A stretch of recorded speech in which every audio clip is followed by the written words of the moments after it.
ద్వితీయోపదేశకాండము 5వ అధ్యాయము. మోషే ఇశ్రాయేలీయులందరినీ పిలిపించి ఇట్లనెను: ఇశ్రాయేలీయులారా, నేను మీ వినికిడిలో నేడు చెప్పుచున్న కట్టడలను విధులను విని వాటిని నేర్చుకుని వాటిననుసరించి నడువుడి. మన దేవుడైన యెహోవా హోరేబులో మనతో నిబంధన చేసెను.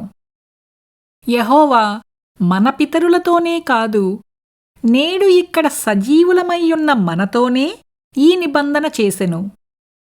యెహోవా ఆ కొండమీద అగ్ని మధ్య నుండి ముఖాముఖిగా మీతో మాటలాడగా మీరు ఆ అగ్నికి భయపడి ఆ కొండ ఎక్కలేదు. కనుక యెహోవా మాట మీకు తెలియజేయుటకు నేను యెహోవాకును మీకును మధ్యను నిలిచియుండగా యెహోవా ఈలాగున సెలవిచ్చెను: దాసుల గృహమైన ఐగుప్తు దేశములో నుండి నిన్ను రప్పించిన నీ దేవుడనైన యెహోవాను నేనే. నేను తప్ప వేరొక దేవుడు నీకుండకూడదు. పైనున్న ఆకాశమందే కాని, క్రిందనున్న భూమియందే కాని, భూమి క్రిందనున్న నీళ్లయందే కాని ఉండు దేని పోలికనైనను విగ్రహమును చేసుకొనకూడదు. వాటికి నమస్కరింపకూడదు, వాటిని పూజింపకూడదు. నీ దేవుడనైన యెహోవాయగు నేను రోషముగల దేవుడను.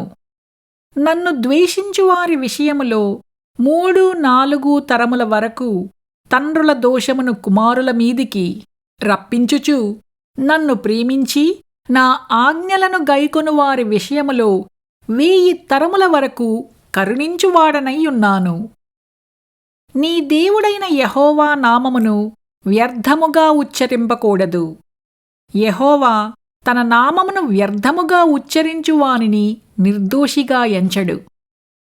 నీ దేవుడైన యెహోవా నీకాజ్ఞాపించినట్లు విశ్రాంతి దినమును పరిశుద్ధముగా ఆచరించుము. 6 దినములు నీవు కష్టపడి నీ పని అంతయూ చేయవలెను. 7వ దినము నీ దేవుడైన యెహోవాకు విశ్రాంతి దినము. దానిలో నీవైనను, నీ కుమారుడైనను, నీ కుమార్తెయైనను, నీ దాసుడైనను, నీ దాసి అయినను, నీ ఎద్దైనను, నీ గాడిదయైనను, నీ పశువులలో ఏదైనను, నీ ఇండ్లలోనున్న పరదేశి అయినను ఏ పనియూ చేయకూడదు. ఎందుకంటే నీవలే నీ దాసుడును నీ దాసియు విశ్రమింపవలెను.